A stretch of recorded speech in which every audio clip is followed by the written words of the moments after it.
Hi everyone, and welcome back to the channel. This is the start of a new series that I am pretty much putting together so that I can still record playing content whilst my teeth are in a state of repair, healing, rejuvenation, whatever you want to call it. So at this stage in time, I'm playing, everything's fine, I've not had any work done on my teeth, but what I wanted to do was record some content that I could continue to release, keep the channel going while I'm unable to play. I still will be doing content, albeit not trumpet playing content, if that makes sense, whilst I'm out of action. But what I thought I would do is I would give this little preamble just to what this is going to be all about. So the first set of exercises is really based on one exercise, and this is kind of going to take, it's going to take that theme going through this little project. So it actually means a lot of playing for me, and I had to take 2 bites of this first particular exercise to make sure that the content was good enough. And even still, it's like, wow, this is hard. So this video is going to be a little taster of what's to come. This is exercise 1 from the Arban.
Okay, so if anyone is anyone who's ever lifted up a cornet or a trumpet or any other brass instrument for that matter of fact, particularly more so in the traditional or classical aspects of cornet and trumpet playing, you're probably familiar with the Arban.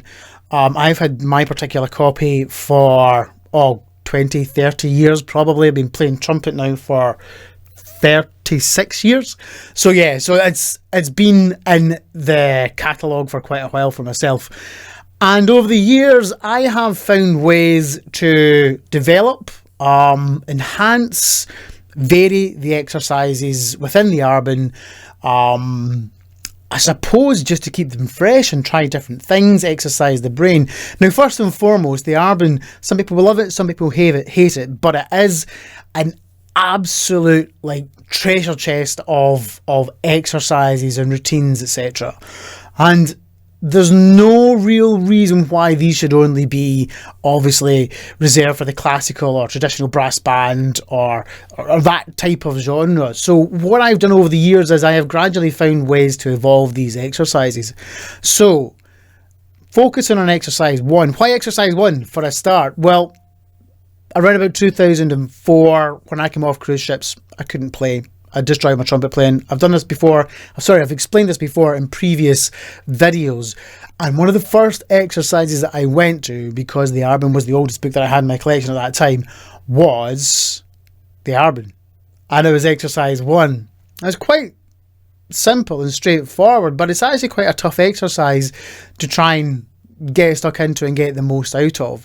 Now, I'm not doing a review on the Arban in any of this whatsoever, but what I will talk about very, very briefly is that every one of these exercises, I think, demands a degree of finesse and attention to detail when we're trying to execute these very, very famous exercises. So there are numerous channels out there, various fantastic trumpet players, from professionals like myself to amateurs to the world's leading lights of cornet and trumpet and another valves instrument exponents out there as well, who have done a world of good in terms of like I suppose reviewing or demonstrating these exercises. That's not what I'm doing here. What I'm hoping to do is first of all demonstrate a correct execution of the exercise, or what I hope to show is what else we can get with these exercises. So this is the first variation, or one of the first variations that I decided to do.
So that speaks for itself. It's pretty much playing the exercise up the octave.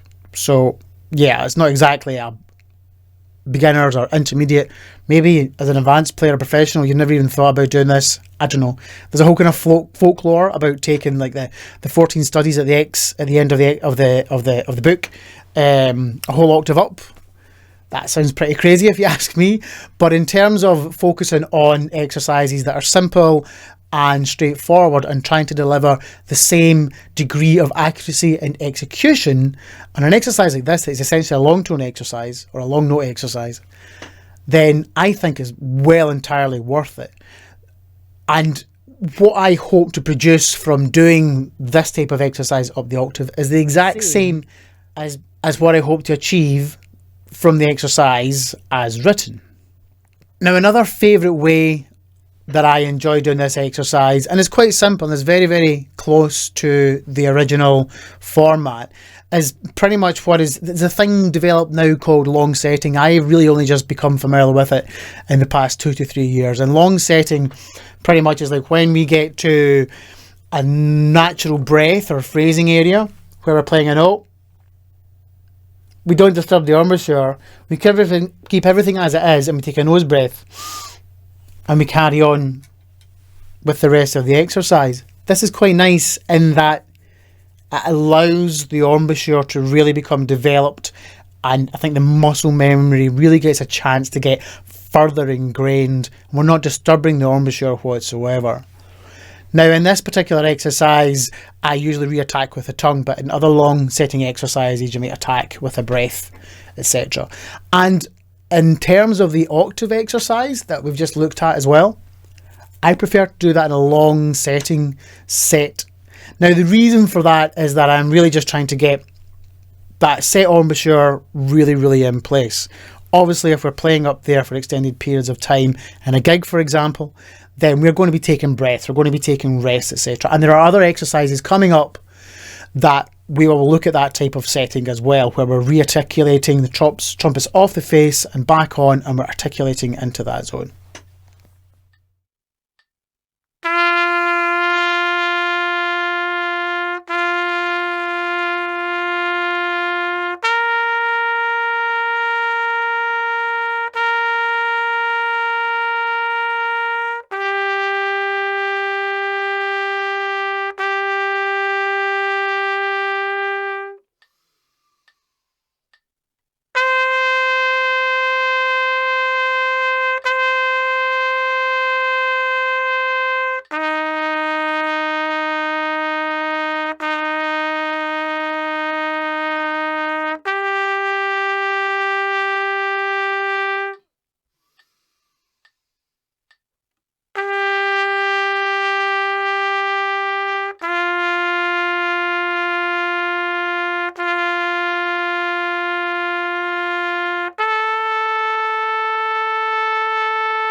So the next exercise is alternate octaves. Now on exercise 1, apart from the very, very last bar, every note is reiterated. So this gave me the idea of thinking, well, I've got a reference point for pitch, and in terms of this video, I'm not particularly happy with how the lower register sounds, but I've been doing a lot of long notes today, and let's just say it was one of the last exercises that I got to because I thought, oh, this will be easy. Anyway, so pretty much play the first bar of every group of 2 as is, and then drop it down the octave, etc. And you could also do it the other way. You could start on a lower octave and then ascend up and just follow that format all the way through the exercise. So the other variation of this, of course, is the opposite, where we start as written and we then proceed to the octave in the second bar of each grouping of 2. What I've done in the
each grouping of 2. What I've done in the last bar is just hold. I think I've held an 8-beat note in most of those exercises, and just trying to think about the nice continual balanced sound after doing all these crazy octave jumps, etc. Trying to be clear, trying to be concise, trying to be accurate as possible. I've left some errors, some misarticulations, some splits in here just to show that we're all human. I could edit all that stuff out, but no, we're all here in the same boat.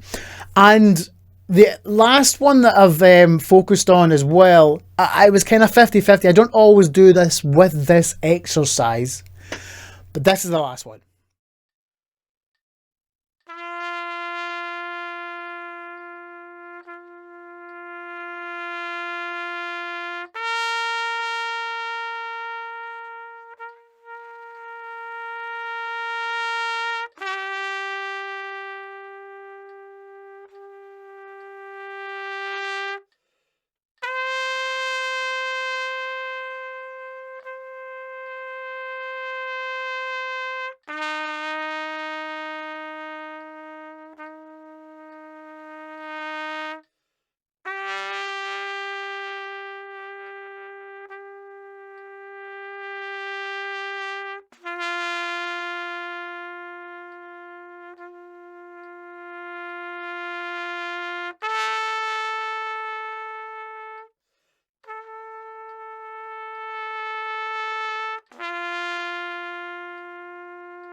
So that's pretty much just a change in dynamics. Now you can do this reverse again. You can start soft and crescendo through to the middle of each 2-bar phrase and then rearticulate and then come back down. I just chose to do it this way just in terms of saving time. And really, there's no reason to say why you can't mix and match between all these bars. The reason why I was hesitant about this is because there are a lot of exercises out there that specifically focus on this. But again, this is just one exercise. This is technically the first exercise that is written within Arban exercise. So I hope you've enjoyed this. It may seem a little bit of a kind of strange approach to some of this material, but in terms of a starting ground for this new project that I'm working on to share with you and to try and think about ways to just evolve your practice, change your practice. You know, you might have the same routines that you do every day and you're thinking, I want to change this up, but you don't know what to go to. You know, it's like we all have our little kind of like comfort zones that we play in. And this is one way that you can kind of maybe just like push the boundaries of your comfort zone. So I hope you've enjoyed this. There is a lot more to come. We've got a few more to come from Arban, and I think I'm coming up with an interesting title for this collection of modified Arban works. Okay, so that's all. Give me your comments as always, please.